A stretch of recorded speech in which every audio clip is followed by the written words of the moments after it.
صاحب، میں نے کل عرض کیا تھا کہ شہادت کے بعد یہ یزیدی لوگ ایک رات کربلا میں رہے اور انہوں نے اپنے مردوں کو دفن کیا اور شہداء کی لاشوں کو اسی طرح بے گور و کفن چھوڑ دیا، اور دوسرے دن صبح انہوں نے وہ 8 افراد جو تھے اہل بیت نبوت کے ان کو قیدی بنا لیا اور اونٹوں پر سوار کر لیا اور یہ کربلا سے کوفے کی طرف چلے۔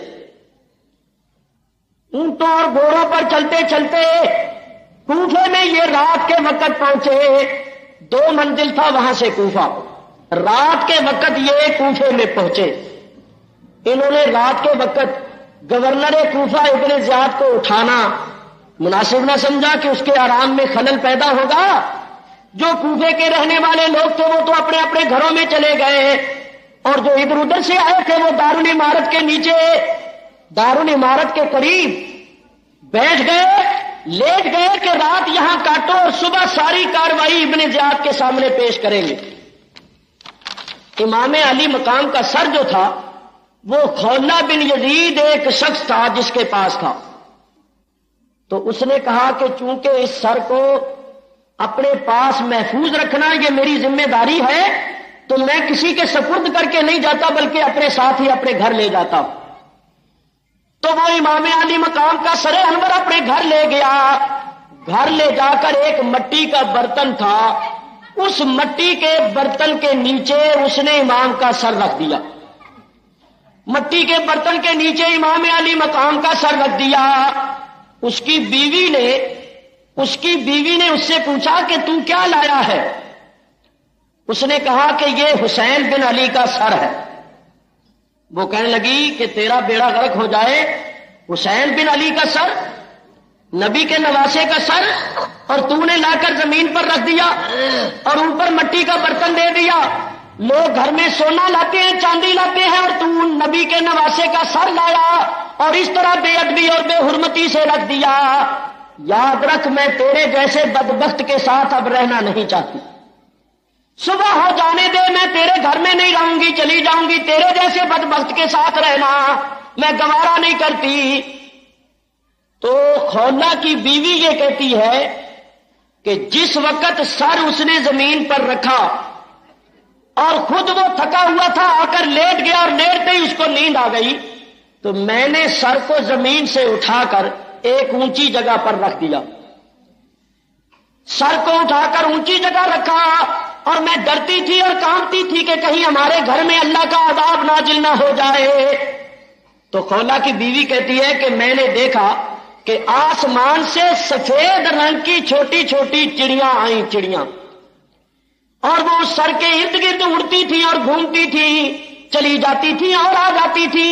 پوری رات یہ سلسلہ جاری رہا اور بعض وقت سر سے ایسے انوار و تجلیات نکلتے ہوئے مجھے نظر آتے جو آسمانوں تک روشنی کرتے جاتے تھے۔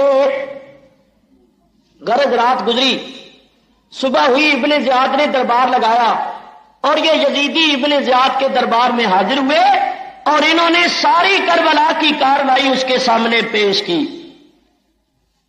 اور وہ سن کر خوش ہو رہا تھا۔ پھر اس کے سامنے امام علی مقام کا سر پیش کیا گیا، ایک تس کے اندر امام کا سر مبارک رکھا گیا اور اس کے سامنے پیش کیا گیا۔ جس وقت اس نے سر کو دیکھا تو اس کے ہاتھ میں ایک چھڑی تھی، لکڑی تھی، لکڑی یہ سوٹی نہیں ہوتی جو ہاتھ میں لوگ لیتے ہیں، تو چھڑی کا کنارہ اس نے امام پاک کے لبوں کے ساتھ لگایا اور دانتوں کے اوپر آہستہ آہستہ جیسے مارتے ہیں نا ایسے چھڑی ماری۔ اس وقت اس کے دربار میں حضرت زید ابن ارقم، نبی کریم علیہ الصلوۃ والسلام کے ایک بہت بوڑھے صحابی تھے، وہ بھی امام کی شہادت کا سن کر آ گئے تھے، وہ دربار میں موجود تھے۔ جب انہوں نے اس بے ادبی کو دیکھا کہ ابن زیاد وہ چھڑی امام پاک کے لبوں اور دانتوں پر آہستہ آہستہ سے مار رہا تھا تو ان سے نہ رہا گیا اور وہ بول پڑے۔ انہوں نے کہا، ہو ابن زیاد، جن دانتوں پر تو چھڑی مار رہا ہے، قسم خدا کی میں نے اپنی آنکھوں سے دیکھا کہ رسول اللہ انہی دانتوں کو بوسے دیا کرتے تھے اور انہی لبوں کو چوما کرتے تھے۔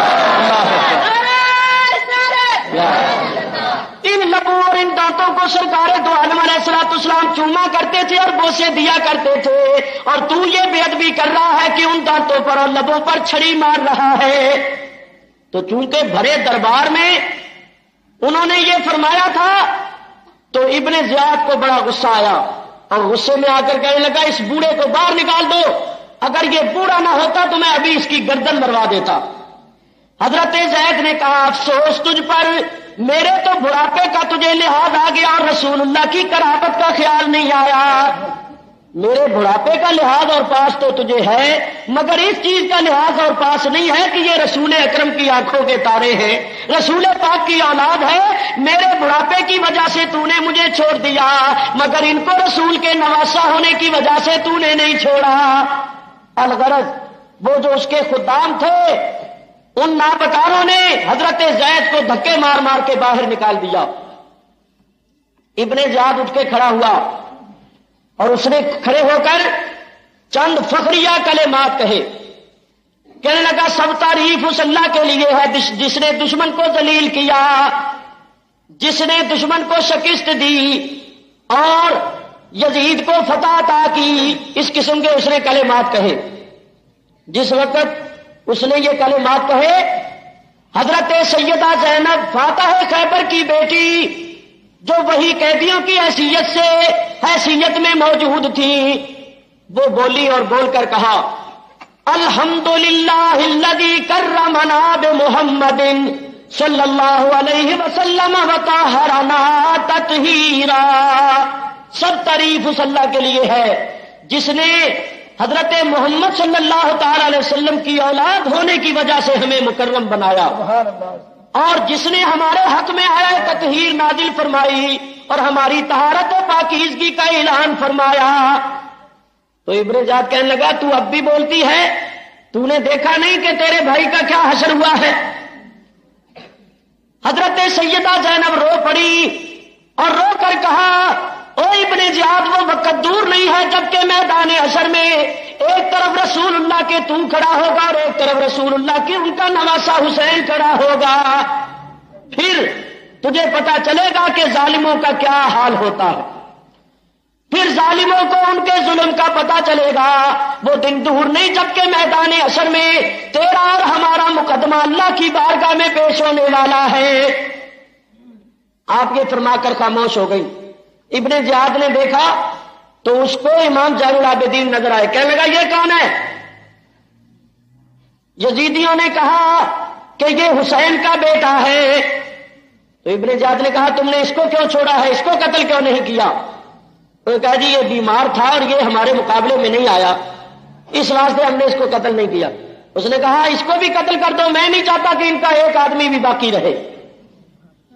جب اس خبیث نے یہ کہا تو جلاد خنجر پکڑ کے جو ہی آگے بڑھے، حضرت سیدہ زینب نے امام زین العابدین کو اپنی گود میں لے لیا اور گود میں لے کر کہا ظالموں ہمارے ساتھ کوئی بھی محرم نہیں رہا، ایک یہ نوجوان ہمارا محرم ہے، اگر تم نے اس کو بھی شہید کر دیا تو ہمارا محرم ہمارے ساتھ کوئی نہیں ہوگا۔ اور پھر یاد رکھو جب تک تم مجھے قتل نہیں کرو گے اس وقت تک تم اس کے پاس نہیں پہنچ سکتے ہو، اگر اس کو شہید کرنا ہے تو پہلے مجھے شہید کرو، جب تک مجھے شہید نہیں کر لو گے تم اس کو شہید نہیں کر سکتے ہو۔ ظالموں اس کو تو رہنے دو، اگر تم نے اس کو بھی قتل کر دیا تو اولاد رسول کا سلسلہ کس سے جاری ہوگا؟ اللہ تعالیٰ نے ابن زیاد پر کچھ ایسی ہیبت ڈال دی کہ وہ مرعوب ہو گیا اور اپنے اس ناپاک ارادے سے بعد آ گیا۔ اس کے بعد اس نے شہر میں ایک اجتماع عام کیا، شہر کے لوگوں کو بلا کر شہر کے لوگوں کے سامنے بھی خطبہ پڑھا اور لوگوں کو ڈرایا دھمکایا اور یہ کہا دیکھ لو جنہوں نے یزید کے خلاف آواز اٹھائی تھی ان کا حشر کیا ہوا، اگر تم بھی یزید کے خلاف کوئی آواز اٹھاؤ گے تو تمہارا بھی یہی حشر ہوگا۔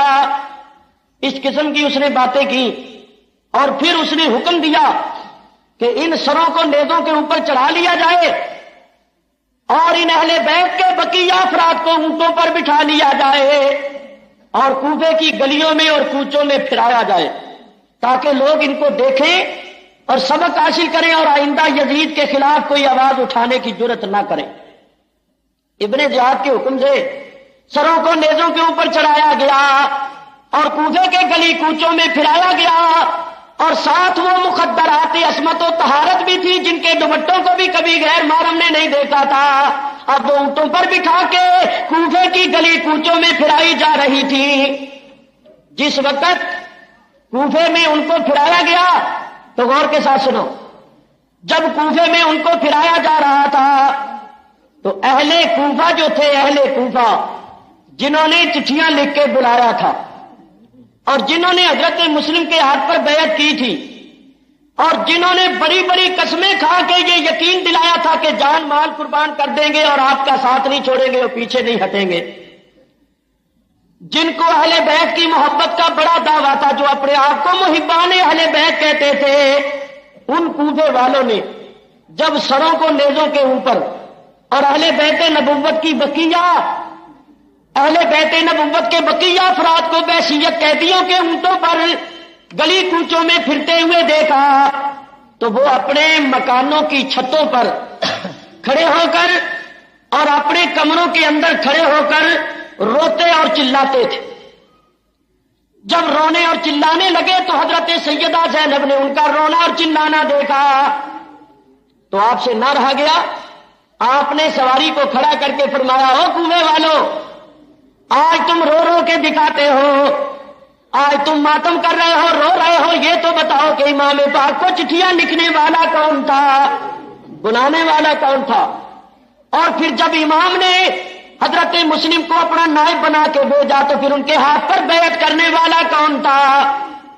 اور موٹی موٹی قسمیں کھا کے جان مال قربان کرنے کا یقین دلانے والا کون تھا؟ ظالموں، وہ تم ہی تو تھے جنہوں نے چٹھیاں لکھی اور نبی کے نواسے کو بلایا اور بیعت کی، اور پھر تم ہی نے بے وفائی کی اور ان کو ظالموں کے حوالے کیا۔ نتیجہ یہ نکلا کہ نبی کا نواسا بڑی بے دردی کے ساتھ شہید کر دیا گیا، اور اب تم دیکھ کر روتے ہو، تو کیا تمہارے یہ آنسو تمہاری پیشانیوں پر اہل بیت کے بے گناہ خون کے جو دھبے لگ چکے ہیں ان کو دھو دیں گے؟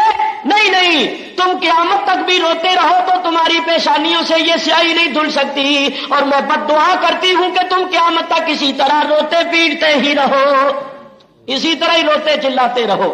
حضرت سیدہ زینب نے یہ فرمایا اور فرما کر آگے نکل گئی، غرض یہ کہ 3 روز تک سروں کو کوچے گلی کوچوں میں پھرایا گیا، اور پھرانے کے بعد ابن زیاد نے حکم دیا کہ ان سروں کو اور ان بقیہ افراد کو دمشق میں پہنچایا جائے، دمشق میں پہنچا دیا جائے یزید کے پاس۔ چنانچہ سروں کو اسی طرح نیزوں کے اوپر رکھ لیا گیا اور اہل بیت نبوت کے بقیہ افراد کو اونٹوں پر بٹھا لیا گیا، اور اب یہ قافلہ کوفے سے دمشق کی جانب چلا۔ ابن زیاد نے کہا کہ راستے میں اگر کوئی گاؤں کوئی شہر آئے تو راستے میں تشہیر کرتے ہوئے چرچا کرتے ہوئے جانا، تاکہ لوگ ڈر جائیں اور یزید کے خلاف کوئی آواز اٹھانے کی جرت نہ کرے۔ بہت اچھا، یہ یزیدی جو تھے ابن زیاد نے جن کی ڈیوٹی لگائی تھی، انہوں نے سروں کو پھر نیزوں کے اوپر چڑھا لیا اور اہل بیت نبوت کے بقیہ افراد کو اونٹوں پر سوار کر لیا گیا، اور اب یہ کوفے سے دمشق کی جانب چلے۔ چلتے چلتے چلتے چلتے راستے میں ایک عیسائیوں کا گرجا، ایک کنیسہ آیا، کنیسہ۔ جس وقت یہ قافلہ اس گرجے کے پاس پہنچا، کلیسے کے پاس پہنچا، تو اس گرجے کلیسے کا جو راہب تھا وہ باہر نکل آیا، اور اس نے باہر نکل کر اس آتے ہوئے قافلے کو دیکھا۔ جب یہ قافلے والے بالکل اس کے قریب پہنچے تو اس نے کہا، ٹھہرو، تم کون ہو، کہاں سے آئے ہو، اور یہ سر کن لوگوں کے ہیں، اور یہ عورتیں کون ہیں، اور اب تم کہاں جا رہے ہو، ماجرا کیا ہے، معاملہ کیا ہے؟ انہوں نے سارے حالات بتائے۔ جب سارے حالات اس کو بتائے گئے راہب کو، تو راہب نے کہا کہ سنو، تم چلتے ہوئے آ رہے ہو، تھک بھی گئے ہوو گے، رات یہاں گزار لو، تم لوگ رات یہاں گزار لو، اور ایک رات کے لیے یہ سر جو ہے امام حسین کا یہ مجھے دے دو، اور یہ جو پاک بیبیاں ہیں ان کی خدمت کا بھی موقع دو۔ انہوں نے کہا نہیں، ہم رات یہاں نہیں رہیں گے، ہماری بڑی ذمہ داری ہے، حکومت کی طرف سے ذمہ داری ہے، ان سروں کو اور ان افراد کو ہم نے یزید کے پاس دمشق میں پہنچانا ہے۔ انہوں نے کہا ٹھیک ہے، رات تو تم نے گزارنی ہے، یہاں نہیں گزارو گے 2 میل آگے چل کے گزارو گے، تو یہاں گزار لو، پانی وغیرہ ہر چیز تمہیں ملے گی۔ انہوں نے کہا ہم رات گزار لیتے ہیں مگر سر نہیں دیں گے۔ راہب نے کہا سنو، میرے پاس پیسے ہیں وہ لے لو اور 1 رات کے لیے سر دے دو، اور میں وعدہ کرتا ہوں کہ سر تمہیں واپس کر دوں گا۔ کہنے لگے اچھا کیا دو گے، کتنے پیسے دو گے؟ راہب نے کہا میرے پاس عمر بھر کی کمائی 80,000 درہم پڑے ہوئے ہیں، وہ 80,000 درہم ہی سارے کے سارے لے لو اور 1 رات کے لیے یہ سر مجھے دے دو۔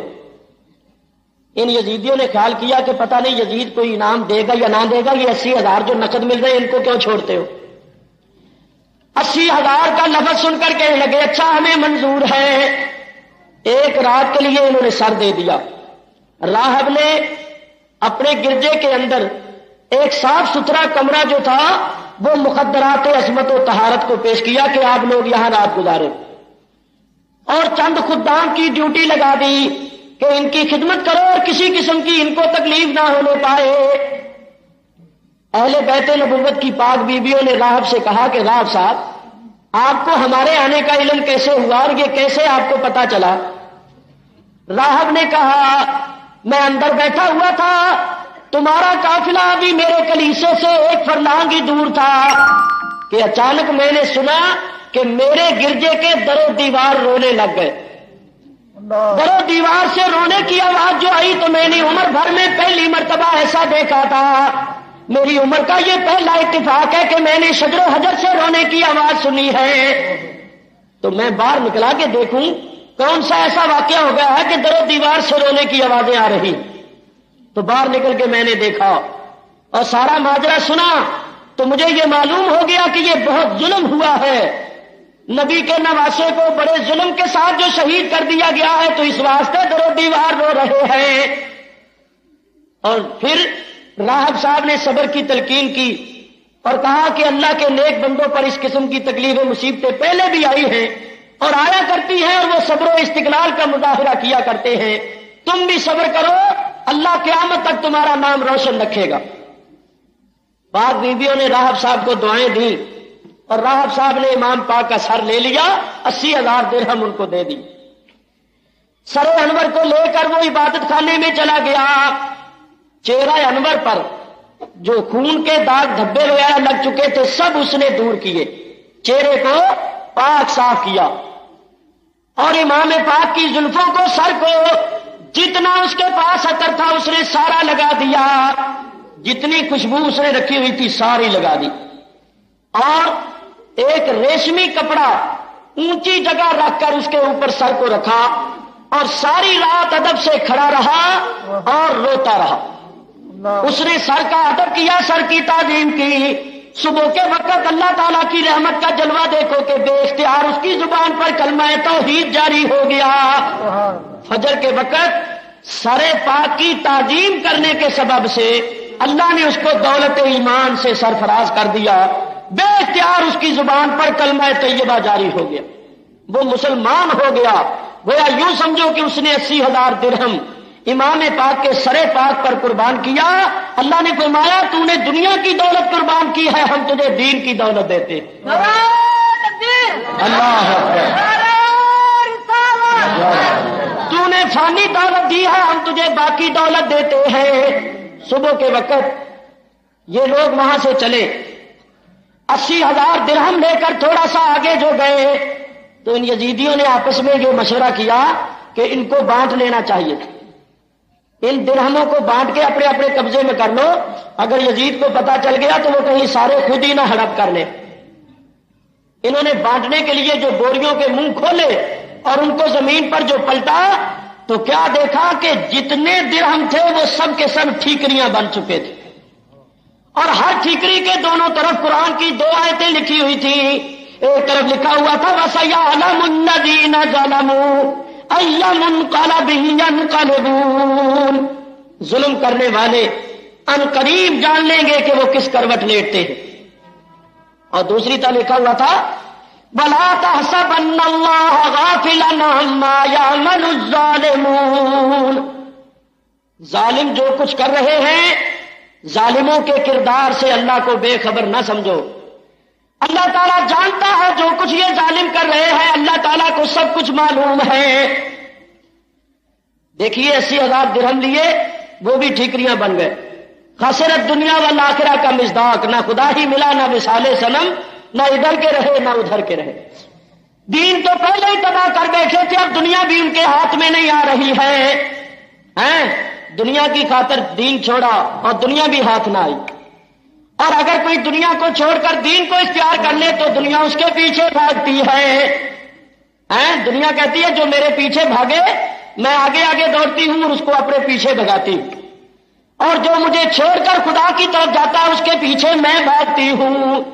تو جو لوگ دنیا کو اختیار کرتے ہیں اور دین کو چھوڑ دیتے ہیں، دین تو وہ چھوڑ ہی چکے ہوتے ہیں، ان کے ہاتھ میں دنیا بھی نہیں آتی. لیکن جو دنیا کو چھوڑ کر دین کی طرف لگ جاتے ہیں، پھر دنیا والے ان کے پیچھے پھرتے ہیں. یہ اولیاء کرام جو تھے، بادشاہ ان کی جوتیاں اٹھاتے تھے. وقت کے بادشاہ کتابیں پڑھ کے دیکھو، مغلیہ خاندان کے بادشاہ اہل اللہ کی جوتیاں اٹھاتے تھے اور ہاتھ باندھ کے پیچھے پیچھے پھرتے تھے.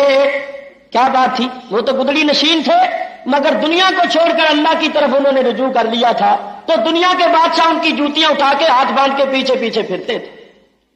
تو جو دنیا کے پیچھے لگ جاتا ہے نا، دنیا ہاتھ میں آتی ہے اور دین تو پہلے ہی چھوڑ دیتا ہے.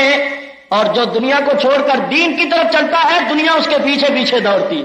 دولتیں اس کے قدموں میں پڑی ہوتی ہے، وہ ٹھوکر مار دیتا ہے، دیکھتا بھی نہیں. تو خیر، وہ 80,000 درہم جو تھے وہ سب کے سب ٹھیکریاں بن گئے. یہ لوگ دمشق میں پہنچے، یزید کے سامنے ساری کارروائی پیش کی گئی. یزید نے سن کر یہ کہا کہ ابن زیاد نے بہت زیادتی کی ہے، میں اس طرح نہیں چاہتا تھا کہ اس طرح کیا جاتا. بلکہ بعض کتابوں میں لکھا ہے کہ یزید نے ابن زیاد پر لعنت بھی کی کہ اللہ اس پر لعنت کرے اور اللہ حسین پر رحم کرے. ابن زیاد نے بہت ظلم کیا ہے. میرا یہ مقصد نہیں تھا کہ اس طرح ان کو بری طرح شہید کر دیا جائے. میرا تو مقصد یہ تھا کہ زیر حراست لے لیا جائے، نظر بند کر دیا جائے، تاکہ یہ لوگ ہمارے خلاف کوئی کارروائیاں نہ کریں، ان کی سرگرمیاں ہمارے خلاف جاری نہ رہے. لیکن یاد رکھو، اس قسم کے کلمات یزید کو بری نہیں کر سکتے. جو کچھ ہوا تھا یزید کے کرنے سے ہوا، یزید کے کرانے سے ہوا تھا. یزید نے ابن زیاد کو سارے اختیارات دیے تھے کہ جو کچھ بھی تجھے کرنا پڑے کر، اور میرے خلاف جو یہاں محاذ قائم ہو گیا ہے اس کو توڑ. تو اس قسم کے کلمات اس لیے اس نے کہے تھے تاکہ لوگ سب کے سب میرے خلاف نہ ہو جائیں، کیونکہ کام بہت برا ہو چکا تھا. تو اس قسم کے کلمات اس نے کہے تھے تاکہ لوگ یہ سمجھیں کہ میں اس سے راضی نہیں ہوں، اور لوگ سب کے سب مجھ سے متنفر نہ ہو جائیں، میرے خلاف نہ ہو جائیں. اور بعض لوگوں نے انہی کلمات کے سبب یزید کو بری ذمہ قرار دیا ہے، اور یہ لکھا ہے کہ وہ اس شہادت سے راضی نہیں تھا، لہذا وہ قصوروار نہیں بلکہ ابن زیاد قصوروار ہے. لیکن حقیقت یہی ہے کہ اکابر حضرات نے یہی لکھا ہے. چنانچہ ہمارے مذہب اہل سنت کی کتاب، جو عقائد کی مشہور کتاب ہے، تمام اہل سنت و جماعت عقائد کے مسئلے اسی میں سے لیتے ہیں. اس کتاب کے اندر لکھا ہوا ہے کہ اللہ تعالیٰ یزید پر، ابن زیاد پر اور امام علی مقام کے قاتلوں پر لعنت کرے. تو اگر یزید بے گناہ ہوتا تو امام نصفی، جو اہل سنت و جماعت کے اس قدر مستند امام ہے کہ ان کی مرتب کی ہوئی کتاب کتاب العقائد پوری دنیا اہل سنت میں مسلم ہے، وہ ایسا نہ لکھتے. باہر صورت اللہ تبارک و تعالیٰ بہتر جانتا ہے. دونوں صورتیں میں نے آپ حضرات کے سامنے پیش کر دی. جس وقت یزید کے سامنے یہ ساری کارروائیاں پیش ہوئیں تو یزید نے بھی حکم دیا کہ ان سروں کو دارالعمارت کے دروازے میں رات کو لٹکایا جائے اور دن کو گلی کوچوں میں پھرایا جائے. چنانچہ دمشق کی گلیوں میں وہ سر پھرائے گئے. حضرت منہال بن عمر بڑے جلیل القدر تابعی ہے، وہ فرماتے ہیں میں نے خود دیکھا کہ جب امام پاک کا سر نیزے کی نوک پر چڑھا کے دمشق کی گلیوں میں پھرایا جا رہا تھا تو آگے جلوس کے آگے آگے ایک شخص تھا جو قرآن پڑھ رہا تھا، اور وہ قرآن پڑھتے پڑھتے جب اس آیت پر پہنچا، اللہ فرماتا انا صحاب الکہف والرقیم کانوا من آیاتنا عجبا۔ اللہ فرماتا ہے بے شک اصحاب کہف اور رقیم ہماری نشانیوں میں سے ایک عجیب نشانی تھے۔ جو ہی اس پڑھنے والوں نے یہ آیت پڑھی، امام پاک کا سر جس کو جسم سے جدا ہوئے ایک ہفتہ سے بھی زیادہ گزر چکا تھا، وہ نیزے کی نوک پر بولا، سر انور سے آواز آئی عجب من اصحاب الکہف قتلی و حملی۔ او قرآن پڑھنے والے، بے شک اصحاب کہف کا قصہ بھی عجیب تھا، مگر میرا قصہ، میرا اس طرح قتل ہونا اور میرے سر کو اس طرح نیزے پر چڑھائے پھرنا اصحاب کہف کے قصے سے بھی عجیب تر ہے۔ نعرہ رسالت۔ وہ زندہ تھے، اللہ فرماتا ہے ان کو مردہ گمان بھی نہ کرو۔ امام پاک کے سر انور نے نیزے کی نوک پر جواب ارشاد فرمایا اور تلاوت کرنے والے کو بتایا کہ میرا قصہ اصحاب کہف کے قصے سے بھی عجیب ہے۔ اللہ اللہ۔ اس کے بعد یزید نے نعمان بن بشیر کو بلایا، یہ نبی کریم کے ایک صحابی ہے۔ اس کے بعد یزید نے نعمان بن بشیر کو بلایا، یہ نبی کریم کے ایک صحابی ہیں، اور ان سے یہ کہا کہ 30 آدمی اپنے ساتھ لے لو اور سواریاں لے کر اہل بیت نبوت کے یہ بقیہ افراد جو ہیں ان کو مدینے میں پہنچاؤ۔ حضرت نعمان بن بشیر نے اس خدمت کو قبول کیا اور اپنے لیے سعادت سمجھا۔ 30 آدمی ساتھ لیے اور ساتھ لے کر وہ جناب والا چلے۔ حضرت نعمان بن بشیر 30 آدمیوں کے ساتھ اہل بیت نبوت کے بقیہ افراد کو لے کر مدینہ منورہ کی جانب چلتے۔ حضرت سیدہ زینب نے کہا کہ نعمان ہم جاتے ہوئے کربلا کے رستے سے جانا چاہتے ہیں، ہم دیکھیں گے کہ ہمارے عزیزوں کی لاشیں اسی طرح ہی پڑی ہوئی ہیں یا کسی نے دفن کر دی ہیں۔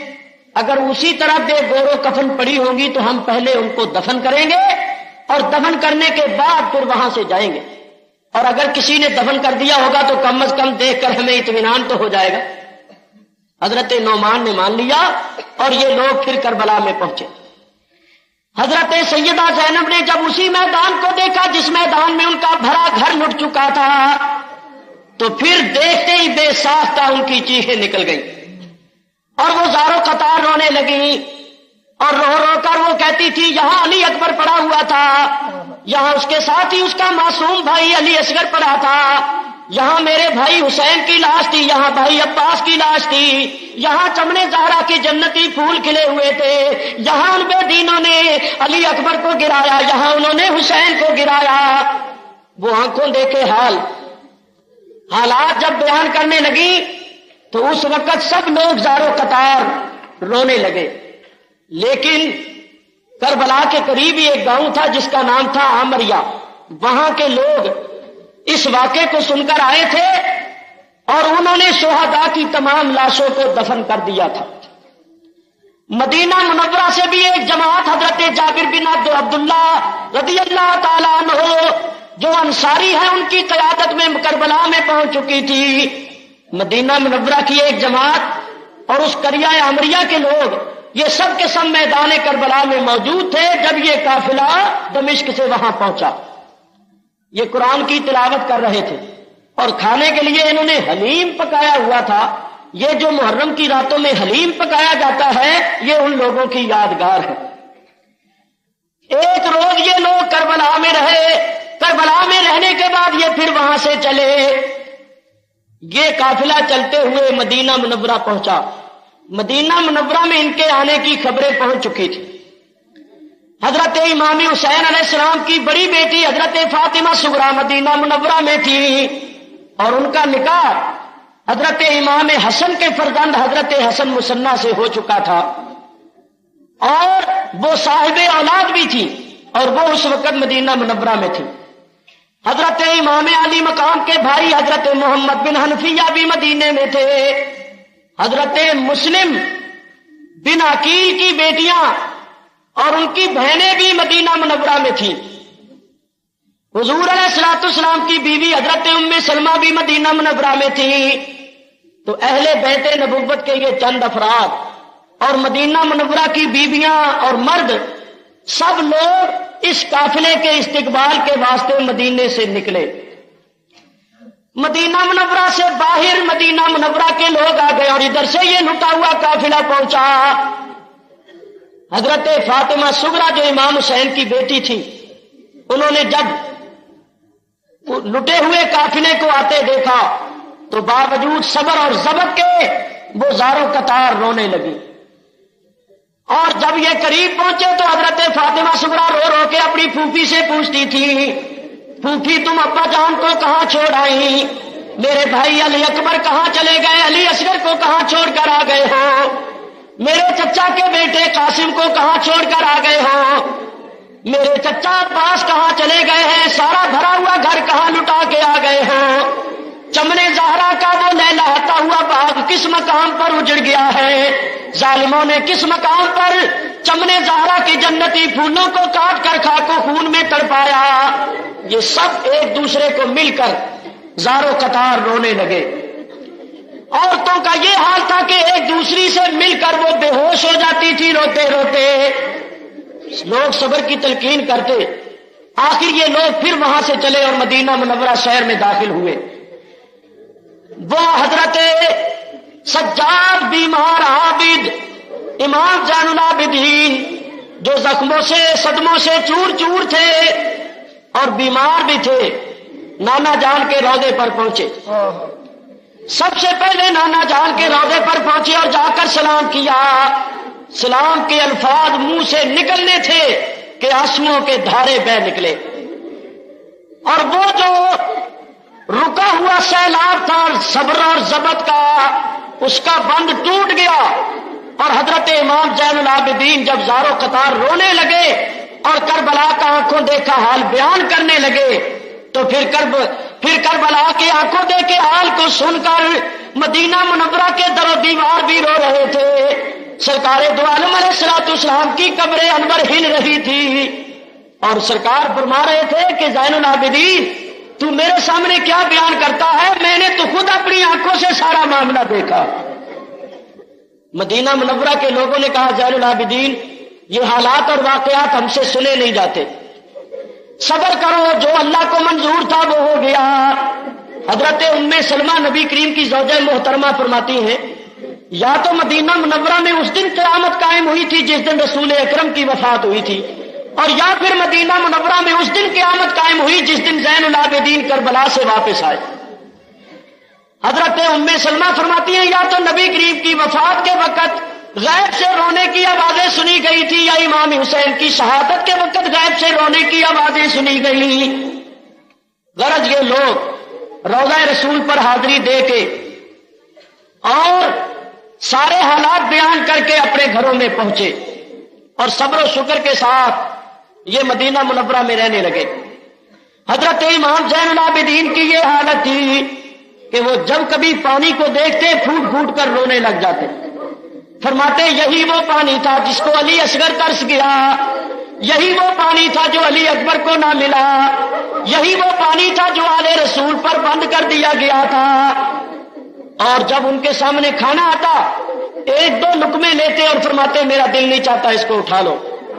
گوشہ نشین رہتے، عام لوگوں سے نہیں ملتے تھے اور جب تک زندہ رہے کبھی ہنسے نہیں تھے. ان کے بیٹے حضرت امام محمد باقر علیہ السلام نے ایک دن کہا ابا جان کیا بات ہے، میں نے آپ کو کبھی ہنستے ہوئے نہیں دیکھا. فرمایا بیٹا جو میری نگاہوں نے کربلا میں دیکھا تھا اگر تو بھی دیکھ لیتا تو تیری ہنسی بھی چھن جاتی، تو بھی کبھی عمر بھر نہ ہنستا.